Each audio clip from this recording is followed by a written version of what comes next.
नमस्कार दोस्तों, स्वागत है आपके अपने YouTube चैनल रीडिंग लवर्स पर। दोस्तों, आज की जो वीडियो इसमें हम बात करने वाले हैं ट्रिपल सी की तरफ से आने वाली बेस्ट बुक के बारे में, जो कि चक्षु प्रकाशन की है। और अगर आप आरपीएफ या आरपीएसएफ एग्जाम की तैयारी कर रहे हैं तो ये बुक आपके लिए और भी ज़्यादा महत्वपूर्ण रहने वाली है, क्योंकि इस बुक में आपको प्रीवियस जो एग्जाम हुए थे इनके क्वेश्चन पेपर हल सही देखने को मिलेंगे। इसके अलावा यहाँ पर आपको 20 प्रैक्टिस सेट भी इस बुक के अंदर मिल जाते हैं। और यहाँ पर जो इसमें एक क्वेश्चन है ये आपको व्याख्या हल सहित मिलेंगे, और इसी प्रकार के क्वेश्चन ही आपके एग्जामों में पूछे जाते हैं। और इसी बुक को अगर आप यहाँ पर कॉम्बो के रूप में लेना चाहते हैं तो कॉम्बो के रूप में भी आपको ये बुक मिल जाएगी। और इसके अलावा आपको यहाँ पर ये अलग अलग बुक जो है यहाँ पर रेलवे रीजनिंग चैप्टर वाइज की, रेलवे मैथ्स चैप्टर वाइज और रेलवे सामान्य अध्ययन चैप्टर वाइज बुक मिल जाएगी। और ये जो बुक है आपको फ्लिपकार्ट, अमेजन और स्नैपडील इन पर भी आसानी से उपलब्ध हो जाएगी। तो अपने सपने को पूरा करने के लिए आप इन बुक को ले सकते हैं और अपनी एग्जाम की तैयारी को और भी मजबूत बना सकते हैं। तो दोस्तों, अब जो हम अपने क्वेश्चन इन पर वापस आ चुके हैं और आज की वीडियो में हम यहाँ पर जो कॉम्पिटिटिव एग्जाम है उसके लिए महत्वपूर्ण जो क्वेश्चन उनको करने वाले हैं। और ये आपके सभी एग्जामों के लिए महत्वपूर्ण रहने वाले हैं, चाहे इसमें आपका आरपीएफ वाला एग्जाम है या कोई अन्य एग्जाम है। तो सबसे पहले हम यहाँ पर सामान्य जानकारी से जो महत्वपूर्ण क्वेश्चन है उनको करेंगे, जिसमें हमारा यहाँ पर पहला क्वेश्चन रहेगा, निम्नलिखित में से किस दिन को भारत के संविधान दिवस के रूप में मनाया जाता है? 27, 28, 29 नवंबर या 26 नवंबर को? तो संविधान दिवस के रूप में यहाँ पर मनाया जाता है, जो ऑप्शन जो आपको में जो दिया गया है, अर्थात जो 26 नवंबर है। तो 26 नवंबर 1949 को भारत की संविधान सभा ने भारत के संविधान को अपनाया था। और फिर जो है 26 जनवरी 1950 में ये लागू हुआ था। तो अपनाया तो ये 1949 में गया था, लेकिन लागू फिर ये 26 जनवरी 1950 को हुआ था। नेक्स्ट आ जाता है, एक परिपक्व उष्णकटिबंधीय चक्रवात में केंद्र के आसपास प्रबल कुंडलित हवा घूमती है जो कहलाती है? सिर, नाक, आंख या फिर हृदय? और इसमें देखें तो हमारा यहाँ पर सी आंसर है ऑप्शन 3 वाला। तो क्या कहलाती है? आंख इसको कहा जाता है। तो एक परिपक्व उष्णकटिबंधीय चक्रवात की विशेषता केंद्र के चारों ओर तेज सर्पिल रूप से परिसंचारी हवा होती है, जिसे आंख कहा जाता है। आंख अपेक्षाकृत हल्की हवाओं, स्वच्छ आसमान का एक मोटे तौर पर गोलाकार और साफ मौसम का क्षेत्र होता है, जो एक उष्णकटिबंधीय चक्रवात के केंद्र में पाया जाता है। आंख सबसे कम सतही दबाव और सबसे ऊपर के गर्म तापमान का क्षेत्र है। नेक्स्ट आ जाता है, भारतीय संविधान ऐसे नियम निर्दिष्ट करता है जो हमारे राजनीतिक नेताओं के द्वारा सत्ता का दुरुपयोग किए जाने की रोकथाम करते हैं। तो इनमें से कौन सा कानून से संबंधित धारा में निहित है? संघ और राज्य के बीच संबंध, निर्देशक तत्व, मौलिक कर्तव्य या मौलिक अधिकार? और यहाँ पर देखें तो हमारा सी आंसर है ऑप्शन 4 वाला। तो कौन सा आ जाता है यहाँ पर? मौलिक अधिकार इसमें आ जाता है। नेक्स्ट है, जब कोई संगठन अपने वित्तीय दायित्वों को पूरा करने या अपने लेनदारों को भुगतान करने में असमर्थ होता है तो वह न्यायालय में किसके लिए आवेदन दाखिल करता है? तो यह दिवालियापन है, लेखा देय है, लेखा प्राप्य है या फिर ऋण वित्त पोषण है? तो जब कोई संगठन अपने वित्तीय दायित्वों को पूरा करने या लेनदारों को भुगतान करने में असमर्थ होता है तो उसे दिवालियापन कहा जाता है। नेक्स्ट आ जाता है, इनमें से मृदा संरक्षण की एक विधि है? हाइड्रोपोनिक खेती, टेरिस फार्मिंग, शेल्टर फार्मिंग या घुमंतु खेती? तो मृदा संरक्षण की एक विधि है जो यहाँ पर ऑप्शन 2 में दी गई है। तो ये होती है टेरिस फार्मिंग। इसका जो उपयोग है ये ढलान वाली भूमि पर वर्षापात को जमा होने और गंभीर कटाव को रोकने के लिए किया जाता है। टेरिस फार्मिंग में टेरिस ढलान वाले समतल का एक टुकड़ा होता है जिसे क्रमिक रूप से घटते प्लेटफॉर्म की एक श्रृंखला में काटा जाता है, जो सीढ़ियों के समान होता है। और ये बारिश के मिट्टी के बहाव को रोकता है, इसलिए मिट्टी का कटाव नहीं होता है। आपने उसमें जो पहाड़ी क्षेत्र जो है उसमें देखा होगा सीढ़ी ऐसी बनी हुई होती है, तो ये वही है। इसके बाद है बोध गया एक महत्वपूर्ण बौद्ध तीर्थ स्थल क्यों है? यहाँ पर गौतम बुद्ध का जन्म हुआ था, गौतम बुद्ध को ज्ञान की प्राप्ति हुई थी, गौतम बुद्ध ने ज्ञान प्राप्त करने के बाद अपना प्रथम उपदेश दिया था, या गौतम बुद्ध को परिनिर्वाण यहाँ पर प्राप्त हुआ था। तो बोध गया महत्वपूर्ण बौद्ध जो तीर्थ स्थल क्यों है? तो इसमें हम देखें तो हमारा जो यहाँ पर आंसर है ऑप्शन रहेगा 2 वाला। यहाँ पर गौतम बुद्ध जन को ज्ञान की प्राप्ति हुई थी। इसी कारण से जो बोध गया जो हम 4 स्थानों में से एक है जिन्हें बौद्ध द्वारा सर्वाधिक पवित्र माना जाता है। दूसरा कुशीनगर है, तीसरा सारनाथ और चौथा लुम्बिनी नामक स्थान है। नेक्स्ट हमारे यहाँ पर क्वेश्चन आ जाता है, गौरी चैन में सबसे ऊंची पर्वत चोटी है। इसके बाद आ जाता है नेक्स्ट क्वेश्चन है कि गौरी चैन में स्थित सबसे ऊंची पर्वत चोटी असम, मणिपुर, सिक्किम या अरुणाचल प्रदेश है। और यहाँ पर जो हमारा आंसर है ऑप्शन रहेगा 4 वाला। तो कौन सी है? यहाँ पर ये अरुणाचल प्रदेश है।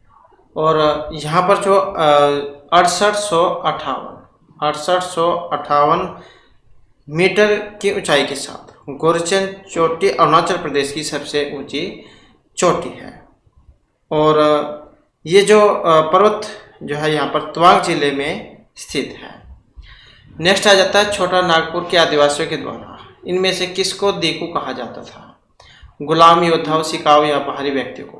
तो दीकू छोटा नागपुर के आदिवासियों के द्वारा कहा जाता था, जो यहाँ पर ऑप्शन 4 में दिया गया था। जो बाहरी व्यक्ति जो होते थे उनको दीकू कहते थे। व्यापारी, साहूकारी, मिशनरी, हिंदू जमींदार और ब्रिटिश बाहरी लोग थे जिन्हें दीकू कहा जाता था। नेक्स्ट आ जाता है यूराल पर्वतमाला और डैश किसको अलग करती है? उत्तरी अमेरिका, दक्षिण अमेरिका, अफ्रीकी, भारत, अफ्रीका, यूरोप, एशिया या यूरोप। तो यूराल पर्वतमाला और यह करती है एशिया और यूरोप को अलग। नेक्स्ट है भारतीय संविधान की किस धारा के अंतर्गत राज्यों के अंतर्राष्ट्रीय शांति एवं सुरक्षा संबंधी दायित्वों का उल्लेख किया गया है? तो भारतीय संविधान की किस धारा के अंतर्गत राज्य के नीति निर्देशक तत्व, मौलिक अधिकार, मौलिक कर्तव्य या प्रस्तावना के अनुसार? और यहाँ पर हमारा जो आंसर है ऑप्शन रहेगा 1 वाला। तो कौन सा है? ये राज्य के नीति निर्देशक जो तत्व है। नेक्स्ट आ जाता है सूती वस्त्र कैलिको की उत्पत्ति वर्तमान राज्य से हुई है? तो ये तमिलनाडु, कर्नाटक, केरल या गोवा है। तो सूती वस्त्र कैलिको की उत्पत्ति वर्तमान राज्य से हुई है, जो यहाँ पर ऑप्शन 3 में दिया गया है। तो कहाँ से हुई है? केरल से हुई है। तो कैलिको एक भारी सादा बुना कपड़ा होता है जो बिना ब्लीच के बनाया जाता है और अक्सर पूरी तरह से कपास को मिलाकर नहीं बनाया जाता है। कैलिको की उत्पत्ति केरल के कालीकट में 11वीं शताब्दी में हुई थी, जहाँ कपड़े को चाड़िए के नाम से जाना जाता था। इसके बाद है दक्षिण भारत में स्थित इनमें से कौन सी पहाड़ियों की चोटी का नाम डोडा बेटा है? तो ये जनते की पहाड़ियाँ हैं, अन्नमलाई की पहाड़ियाँ हैं, इलायची की पहाड़ियाँ या नीलगिरी की पहाड़ियाँ हैं। तो दक्षिण भारत में स्थित है और कौन सी पहाड़ियाँ की जो चोटी है उसका नाम डोडा बेटा है, और जो यहाँ पर ऑप्शन 4 में दी गई है। तो कौन सी है? ये नीलगिरी की पहाड़ियाँ हैं। ऊंचाई की बात करें तो ये रहेगी 2695 मीटर, और ये तमिलनाडु की सबसे ऊंची चोटी है। और इसका जो मतलब है बड़ा पहाड़। ये जो डोडा बेटा जो है इसका मतलब होता है बड़ा पहाड़। नेक्स्ट क्वेश्चन है हमारा यहाँ पर माइक्रोसॉफ्ट एक्सेल 2010 वर्कशीट के सेल में दर्ज किए गए संख्यात्मक मानों डिफॉल्ट अलाइनमेंट क्या है? तो एमएस एक्सेल 2010 वर्कशीट के सेल में दर्ज किए गए संख्यात्मक मान default alignment justify, right, centre या लेफ्ट। तो ये होता है जो ऑप्शन 2 में दिया गया है। तो कौन सा होता है? राइट। तो माइक्रोसॉफ्ट एक्सेल में डिफॉल्ट के रूप में सेल में टाइप किए गए टेक्स्ट को सेल की बाईं सीमा पर जो है संरक्षित किया जाता है, और सेल की बाईं सीमा पर संरेखित किया जाता है, जबकि संख्याएं दाईं ओर संरेखित की जाती हैं। तो संख्या जो है ये राइट साइड में होती है और टेक्स्ट लेफ्ट साइड में। नेक्स्ट आ जाता है भारत की राजनीतिक प्रयासों का लक्ष्य स्वराज था। दादा भाई नौरोजी ने इस लक्ष्य की घोषणा कब की थी? तो भारत के राजनीतिक प्रयासों का लक्ष्य स्वराज था, और दादा भाई नौरोजी ने इस लक्ष्य की घोषणा की थी। लाहौर का जो अधिवेशन हुआ था 1885 में, बॉम्बे में जो अधिवेशन हुआ था 1889 में, या कलकत्ता में अधिवेशन हुआ था 1906 में, या कलकत्ता अधिवेशन 1886 में। तो भारत के राजनीतिक प्रयासों का लक्ष्य स्वराज था और दादा भाई नौरोजी ने इस लक्ष्य की जो घोषणा की गई थी तो ये की गई थी जो यहाँ पर ऑप्शन 3 में दिया गया अर्थात जो कलकत्ता का अधिवेशन हुआ था 1906 में। नेक्स्ट आ जाता है हमारे यहाँ पर सामान्य विज्ञान से क्वेश्चन है कि एक व्यक्ति एक संवेदनशील तराजू पर खड़ा है, यदि वह गहरी सांस अंदर लेता है तो तराजू की रीडिंग बढ़ेगी घटेगी, रीडिंग पर कोई प्रभाव नहीं पड़ेगा या वह बढ़ेगी घटेगी या वायुमंडल दबाव पर निर्भर करेगी। तो ये जो तराजू जो होता है इसके ऊपर आप खड़े होकर भी यह प्रयोग कर सकते हैं और इसके अनुसार जो यहाँ पर माना गया जो ऑप्शन 2 में है। तो एक व्यक्ति अगर संवेदनशील तराजू पर खड़ा है और यदि वह गहरी सांस अंदर लेता है तो क्या होगी, तराजू की रीडिंग घट जाएगी क्योंकि कम दाब ये अनुभव करता है। तो व्यक्ति के गहरी सांस लेने में तराजू की रीडिंग घटेगी अर्थात तराजू द्वारा व्यक्ति के वजन को कम दिखाया जाएगा क्योंकि कम दबाव का ये अनुभव करेगा। नेक्स्ट है एक व्यक्ति कार में जो विराम बैठा है, सड़क से कार के 4 पहियों में से प्रत्येक पर प्रतिक्रिया आ रहा है। जब कार सीधी समतल सड़क पर चलेगी तो अगर पहियों में प्रत्येक पर प्रतिक्रिया में क्या परिवर्तन रहेगा, आर से अधिक होगा, कम, बराबर या सड़क के पदार्थ पर निर्भर करेगा। तो क्या प्रभाव पड़ेगा जो ऑप्शन 2 में दिया गया है, तो आर से कम होगा। तो किसी वस्तु में गति जो घर्षण है वो अवलंब प्रतिक्रिया के समान अनुपाती तथा स्थैनिक घर्षण से कम होता है।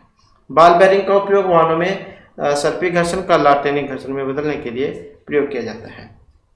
तो ये इसलिए जो बेरिंग जो होता है उसका प्रयोग किया जाता है। नेक्स्ट आ जाता है यदि पृथ्वी का गुरुत्वाकर्षण बल अचानक लुप्त हो जाए तो कौन सा परिणाम यहाँ पर रहेगा। वस्तु का भार शून्य हो जाएगा परंतु द्रव्यमान वही रहेगा। वस्तु का द्रव्यमान शून्य हो जाएगा परंतु भार वही रहेगा। वस्तु का भार तथा द्रव्यमान दोनों शून्य हो जाएंगे या वस्तु का द्रव्यमान बढ़ जाएगा। यदि पृथ्वी का गुरुत्वाकर्षण बल अचानक से खत्म हो जाए, लुप्त हो जाए, तो इसमें जो है ऑप्शन 1 वाला प्रभाव रहेगा। वस्तु का भार शून्य हो जाएगा परंतु द्रव्यमान तो वही रहेगा। नेक्स्ट आ जाता है बत्ती वाले स्टोव में केरोसिन के बत्ती में ऊपर चढ़ने का क्या काम है। वेरी वेरी इंपॉर्टेंट क्वेश्चन है। जब जैसे आपने दीवे में जो देखी होगी या तो उसमें जो बत्ती की जो जोत होती है वो ऊपर की साइड में जाती है या फिर तेल कह सकते हैं बत्ती में जो तेल चढ़ता है। तो ये परासरण, विसरण, पृष्ठ तनाव या जीव द्रव्य संकोचन क्या होता है। तो इसमें जो ऑप्शन 3 वाला माना गया है। किस लिए होता है, पृष्ठ तनाव के कारण। तो बत्ती वाले स्टोव में केरोसिन की बत्ती में ऊपर चढ़ने का जो कारण है तेल का पृष्ठ तनाव है और पृष्ठ तनाव के कारण केशिका आकर्षण होता है जिसके फलस्वरूप द्रव पतली से पतली नली में प्रवेश कर ऊपर चढ़ सकता है। नेक्स्ट आ जाता है जब किसी दर्पण को क्यों कौन से घूर्णन किया जाए तो परिवर्तित किरण का घूर्णन कितना होगा। तो क्यों कौन से घूर्णन अगर किया जाए तो यहाँ पर जो इसमें रहेगा ऑप्शन 4 में जो दिया गया है तो कौन सा बनेगा 2 क्यों। जब दर्पण पर आपतित प्रकाश की दिशा परिवर्तित नहीं होती है तब परावर्तित किरण का घूर्णन कोण दर्शन के घूर्णित कोण से दुगना हो जाएगा। नेक्स्ट आ जाता है एक विशेष दिन व समय में चूरू में 48 डिग्री सेल्सियस व शिमला में 24 डिग्री तापमान था। सभी रूपों में समान धातु के 2 प्यालों में पानी भरा गया। चूरू में 95 डिग्री सेल्सियस व शिमला में 71 डिग्री सेल्सियस पर रखा गया। तो दोनों में कौन सा प्याला कमरे के तापमान पर पहले पहुंचेगा। चूरू वाला, शिमला वाला, दोनों प्याले में तापमान 1 रहेगा। यह परिणाम प्राप्त करने के लिए आंकड़े जो है पर्याप्त नहीं है। तो इसमें जो यहाँ पर माना गया है कौन सा, जो ऑप्शन 3 में है कि दोनों प्याले में तापमान एक ही समय पर पहुंचेगा। नेक्स्ट आ जाता है एक मकान में 2 बल्बों में से एक दूसरे से अधिक चमकदार है तो इन दोनों में किस बल्ब में उच्चतर अवरोधक है। एक मकान में 2 बल्ब है और एक दूसरे से अधिक चमक है तो इन दोनों में से किस बल्ब में उच्चतर अवरोधक है। मंद रोशनी वाले बल्ब में, अधिक वाले में, दोनों बल्ब में अवरोधक समान है या रोशनी की तीव्रता अवरोधक पर निर्भर नहीं करती है। तो इस आधार पर देखिए तो यहाँ पर जो ऑप्शन 1 माना गया है अर्थात मंद रोशनी वाले बल्ब में। तो एक मकान में अगर 2 बल्ब हैं, एक दूसरे से अधिक चमकदार है तो इसका मतलब है मंद रोशनी वाले बल्ब में उच्चतर अवरोधक है। नेक्स्ट क्वेश्चन रहेगा हमारा परमाणु रिएक्टर से। परमाणु रिएक्टर क्या है। परमाणु बल निर्माण स्थल है, भारी पानी का तालाब, U-238 का उत्सर्जक या आणविक भट्टी है। तो परमाणु रिएक्टर क्या है और इसको माना गया है जो ऑप्शन 4 में दिया गया है। तो क्या होता है कि आणविक भट्टी जो है यहाँ पर इसको माना गया है। नाभिकीय रिएक्टर जो होता है ये एक विशेष प्रकार की भट्टी होती है और जिसमें ईंधन के रूप में यूरेनियम 235 और 239 प्लूटोनियम 239 इनका प्रयोग किया जाता है और इसमें फिर श्रृंखला अभिक्रिया नियंत्रित होती है। नेक्स्ट आ जाता है लाल स्याही बनाई जाती है फिनोल, एनिलीन, कांगोरेड या ईओसिन से। तो लाल स्याही बनाई जाती है किससे? जो ऑप्शन 4 में दिया गया है, तो ये होती है ईओसिन से।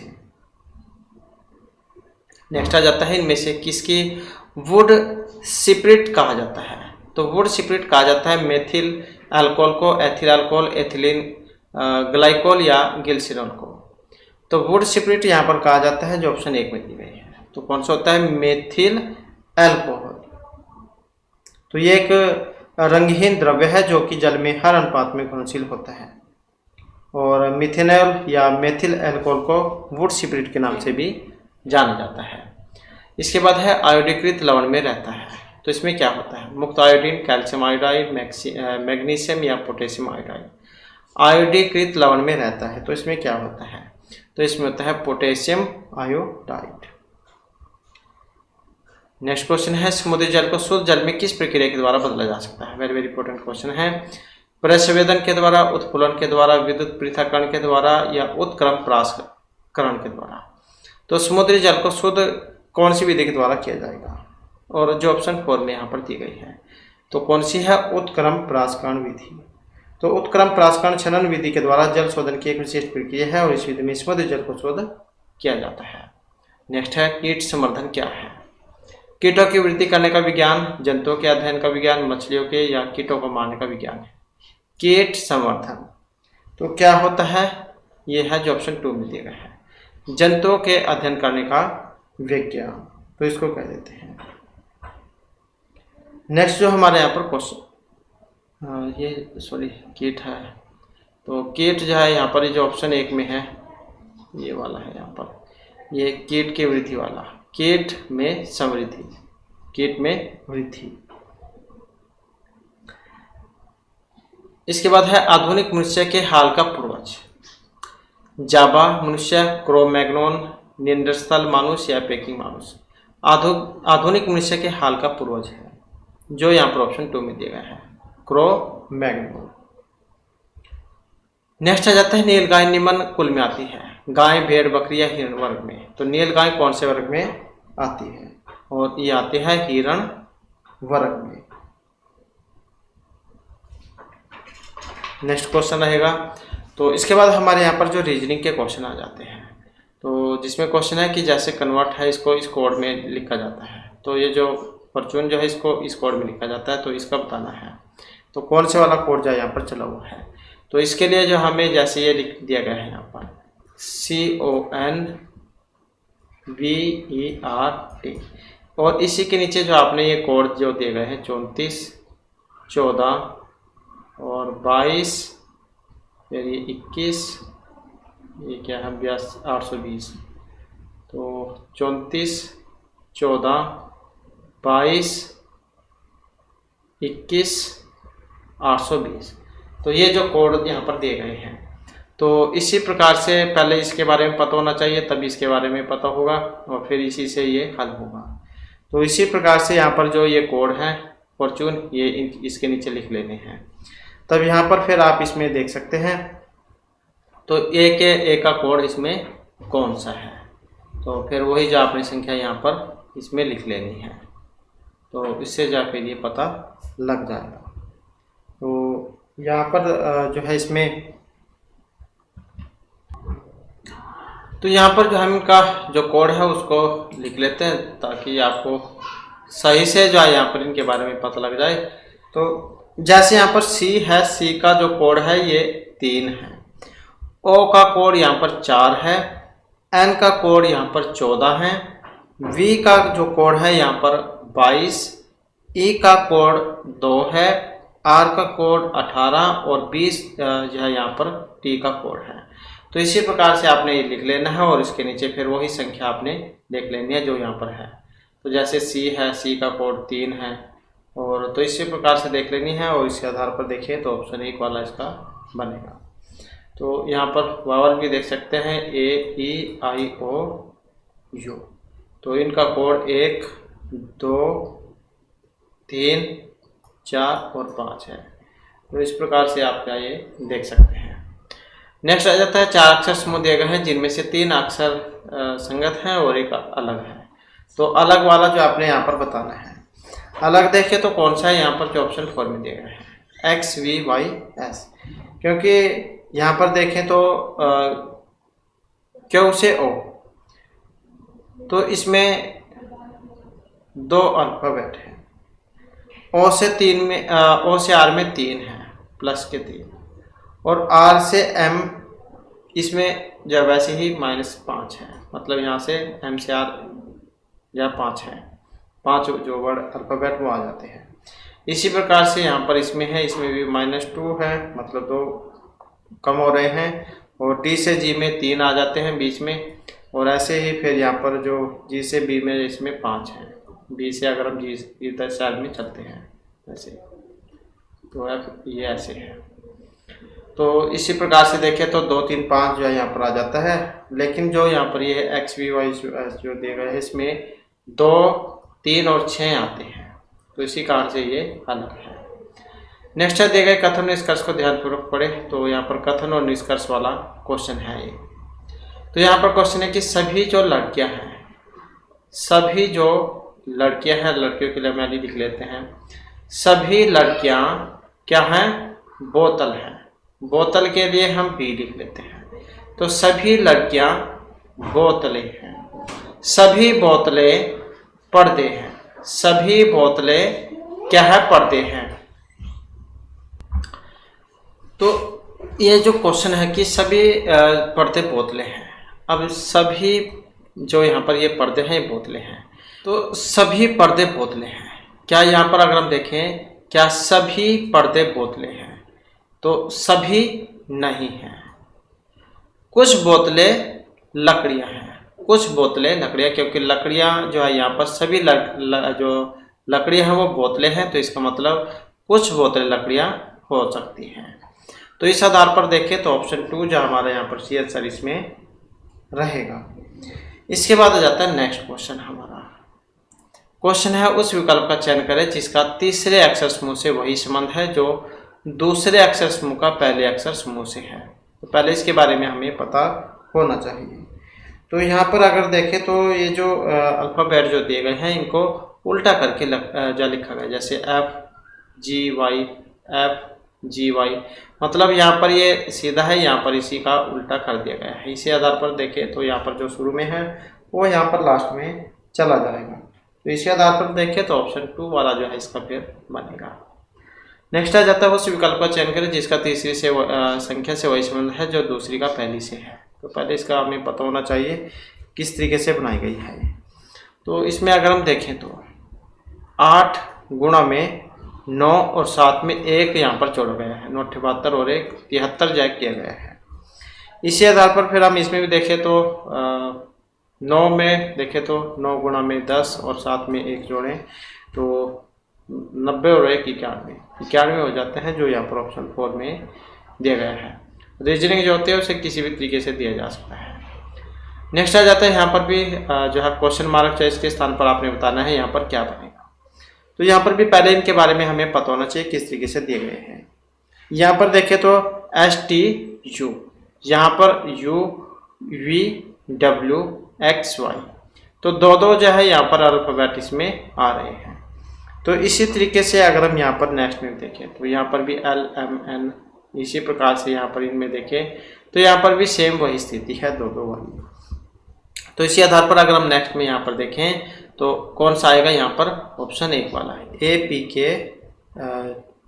ये वाली जो है ATGO, तो ये वाली फिर जो यहाँ पर परिस्थिति जो इसमें बनेगी, तो ऑप्शन 4 जो इसका बनेगा।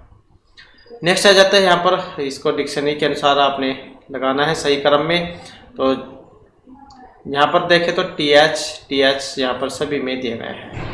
इसके बाद जो नेक्स्ट वाला जो अल्फ़ाबेट है वो आपने देख लेना है वर्णमाला के अनुसार कौन सा सबसे पहले यहाँ पर आता है। तो इसमें देखें तो ABCDFGHIJK LMNO, तो ओ जो है यहाँ पर सबसे पहले आता है, तो इसका मतलब या तो ये पहले आएगा या फिर ये वाला आएगा। तो उसके बाद फिर ये जब इसमें दोनों में भी सेम है, फिर उससे अगले वाला देख लेना है, MNOPQR। तो इसका मतलब है कि R वाला सबसे पहले आता है। तो इसमें देख सकते हैं चौथे वाला कौन सा, अब ये तो दोनों गलत हो गए, ये देख लेने हैं। इससे बाद फिर नेक्स्ट जो अल्फ़ाबेट है वो देख लेना है, इससे अगले वाला कौन सा है, क्योंकि यहाँ पर ये पहला था तो इसी में ये है, ये दूसरे वाला हो जाएगा। फिर 4 1 देख सकते हैं, इसमें भी इसमें भी, फिर उससे अगले वाला देख लो आप। तो इसी तरीके से यहाँ पर ये बनेगा। तो ऑप्शन 4 में यहाँ पर दिया गया है, तो सबसे पहले चौथे नंबर का आएगा, फिर पहले नंबर के आएगा, उसके बाद ये दूसरे नंबर के आ जाएगा, फिर ये वाला आएगा 5वें नंबर का, और फिर एक जो बच गया लास्ट में। तो ये वाला जो कोड है यहाँ पर इस तरीके से बनेगा। नेक्स्ट आ जाता है यहाँ पर दिए गए पैटर्न को ध्यानपूर्वक अध्ययन करें और संख्या का चयन करें जो प्रश्नवाचक चिन्ह के स्थान पर आएगी। तो ये जो यहाँ पर कोड कुछ है, तो इसका बताना आपने किस तरीके से चला हुआ है। तो इसमें अगर हम देखें तो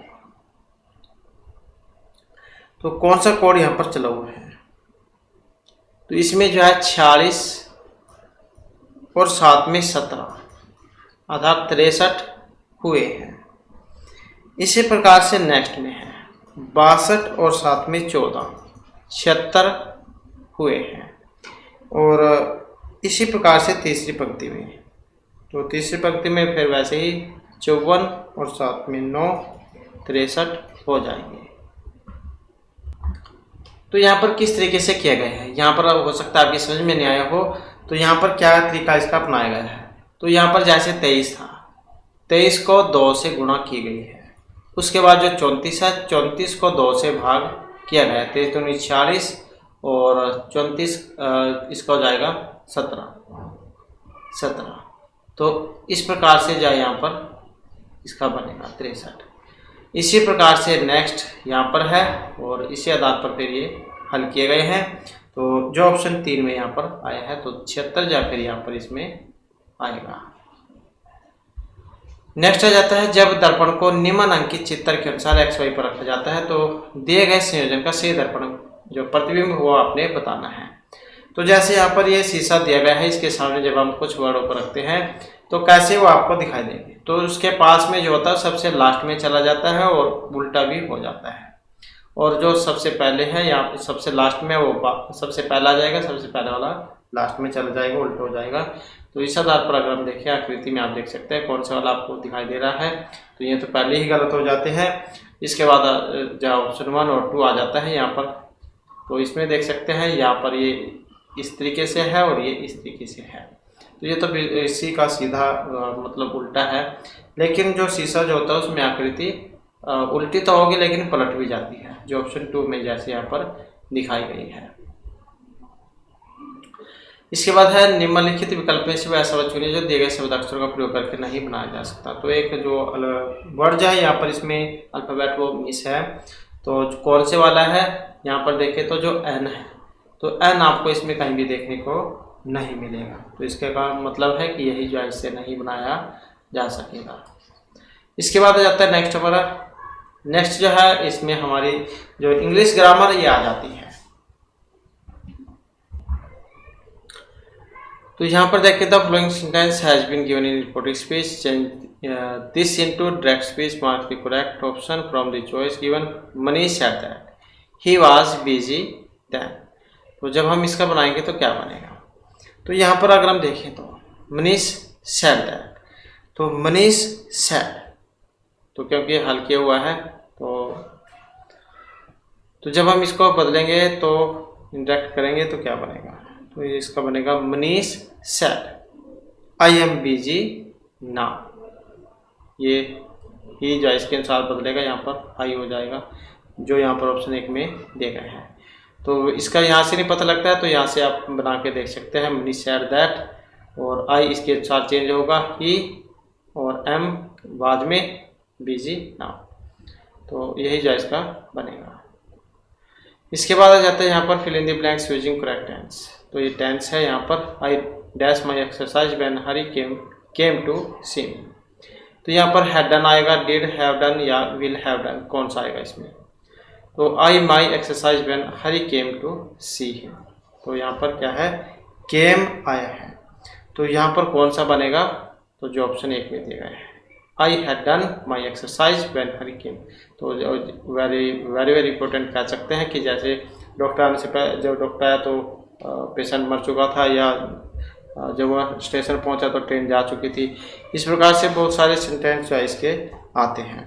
तो past perfect should be use as he happen earlier. तो ऑप्शन जो है यहाँ पर 1 वाला इसका बनेगा। तो सबसे पहले हैड होती सी फॉर्म और उसके बाद सेकंड। इसके बाद है pick the choice closest to the meaning of the word given in capital letter. तो इसका जो है यहाँ पर आपने बताना है इसके नज़दीक का वर्ड इसमें कौन सा है। और इसमें अगर हम देखें तो यहाँ पर जो हमारा सी आंसर है ऑप्शन 2 जो है यहाँ पर इसका बनेगा। तो प्रतिशोधी जो होता है वो इसको क्या देते हैं, प्रतिशोध या प्रतिशोधात्मक। तो इसका जो बनेगा फिर ये प्रतिशोधात्मक ऑप्शन 2 में जो दिया गया है, क्योंकि ये क्रूर को कह देते हैं और इनह्यूमन का मतलब जो यहाँ पर अमानवीय से है, और ये इनह्यूमन मतलब अमानवीय कह देते हैं और इसको जो है यहाँ पर तिरस्कारपूर्ण कह देते हैं। तो इसका समानार्थी जो है यहाँ पर यही वाला है। इसके बाद आ जाता है यहाँ पर इसका विपरीतार्थक, एंटोनिम्स विपरीतार्थक बताना है इसका कौन सा होता है। और इसको कह देते हैं अरोगेंट मतलब अभिमानी। तो इसका विलोम विपरीतार्थक उल्टा बताना है। तो इसमें देखिए तो ऑप्शन 4 जो है यहाँ पर इसका रहेगा, तो हम्बल जो उसको कहा जाएगा। तो क्योंकि ये अभिमानी मतलब विनम्र जो है यहाँ पर इसका सी आंसर रहेगा, क्योंकि ये असभ्य को कह देते हैं, तो ये सेवक को कह देते हैं, और प्राउड मतलब गर्व से है। नेक्स्ट आ जाता है हमारा यहाँ पर क्वेश्चन।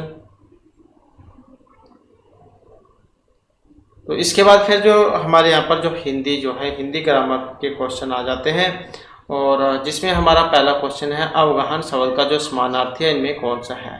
तो ये स्वागत करना, आसन जाना या छानबीन करना क्या होता है। और यहाँ पर हमारा सी आंसर ऑप्शन 4 वाला। तो अवगाहन करना मतलब छानबीन करना। इसके बाद है स्वागत का विच्छेद, संधि विच्छेद जब हम करेंगे तो कौन सा बनेगा। तो यण संधि जो यहाँ पर इसमें हुई है, कई बार पूछ लिया जाता है कि कौन सी संधि है, तो यण संधि में बना है, क्योंकि उ को वाह हो जाता है। तो सु प्लस में आगत स्वागत, और जो ऑप्शन यहाँ पर 1 में दिए गए हैं। इसके बाद है यहाँ पर ऊर्ध्व शब्द के सही विलोम का बताइए। ऊर्ध्व ऊपर को कह देते हैं, तो ऊपर नीचे, तो ऊर्ध्व मतलब क्या बनेगा, अध है, ऊपर नीचे। इसके बाद है यहाँ पर दिए गए विकल्प में से कौन सा विकल्प सब्ज बाग दिखाना मुहावरे का अर्थ होता है। हरे भरे उद्यानों की सैर करना, हिम्मत बंधाना, सब्जियों के बाग दिखाना है, झूठे वाद दिखाना। तो सब्ज भाग दिखाना ये जो है यहाँ पर इसका जो अर्थ जो है यहाँ पर ऑप्शन 4 में जो दिया गया है, मतलब झूठे वादे करना। नेक्स्ट आ जाता है यहाँ पर चंद रुपये बनाने के चक्कर में कई लोगों को शर्मसार होना पड़ा। इस वाक्य में प्रयुक्त विशेषण का भेद पहचानिए। चंद रुपए बचाने के चक्कर में कई लोगों को शर्मसार होना पड़ा। तो निश्चित संख्या के बारे में बता रहा है, विभाग के बारे में बता रहा है, अनिश्चित संख्या के बारे में या निश्चित परिणाम के बारे में बता रहा है। चंद रुपए बनाने के चक्कर में कई लोगों को शर्मसार होना पड़ा। तो यहाँ पर देखें तो संख्या इसमें हमें पता नहीं लगा है, तो इसका मतलब अनिश्चित संख्यावाचक ये रहेगा। नेक्स्ट है मैया मैं तो चंद्र खिलौना ले हो, पंक्ति में अलंकार है। इसमें उत्प्रेक्षा श्लेष यमक या रूपक कौन सा अलंकार है। मैया मैं तो चंद्र खिलौना ले हो। अलंकार की बात करें तो जो रूपक जो अलंकार यहाँ पर इसमें आया है, जब उपमेय में उपमान का पूर्ण आरोपण होता है तो वहाँ पर यह रूपक अलंकार होता है। इसके बाद है दिए गए विकल्प में से सही विकल्प का चयन कर स्थान की पूर्ति कीजिए। रामायण और महाभारत में विमान होते थे, ऐसा हमने अपने डैश से सुना है, और हिंदू धर्म ग्रंथ में भी इसका किया गया है। तो इसमें से यहाँ पर फिल करना है, और यहाँ पर देखें तो ऐसा हमने अपने बड़ों से सुना है। हिंदू धर्म ग्रंथों में भी इसका जो यहाँ पर वर्णन जो है ये किया गया है, क्योंकि खुलासा तो किसी का राज खोलना होता है। इसके बाद है निम्न वाक्यों में एक वाक्य व्याकरण की दृष्टि से शुद्ध है, तो वही आपने यहाँ पर बताना है। अब इनमें अगर हम देखें तो जो ऑप्शन 2 में यहाँ पर दिए गए हैं, गर्मी की उमस के बाद वर्षा शुरू हुई, तो यही जो हमारा सही है। नेक्स्ट आ जाता है पुराने रीति रिवाजों में जकड़ा होने पर आधारित मुहावरा। दिए गए विकल्प में से कौन सा विकल्प यहाँ पर इसका बना है? ढाक के 3 पात, लकीर का फिकीर, मक्खी पर मक्खी मारना या सीधी राह चलना। तो यहाँ पर इसमें जो माना गया है ऑप्शन 2 वाला, लकीर का फकीर होना, मतलब पुराने रीति रिवाजों में ही जकड़े होना। इसके बाद है त्रुटिहीन वाक्य कौन सा है यहाँ पर जिसमें गलती नहीं है? तो कौन सा है यहाँ पर? ऑप्शन 3 वाला, सिर में ताकत होनी चाहिए। तो इस प्रकार से जो हमारी आज की क्लास हुई महत्वपूर्ण क्वेश्चन थे। नेक्स्ट वीडियो की इसमें आपके लिए नए जो महत्वपूर्ण क्वेश्चन हम लेकर आएंगे। और हमारे साथ अंत बनाने के लिए धन्यवाद।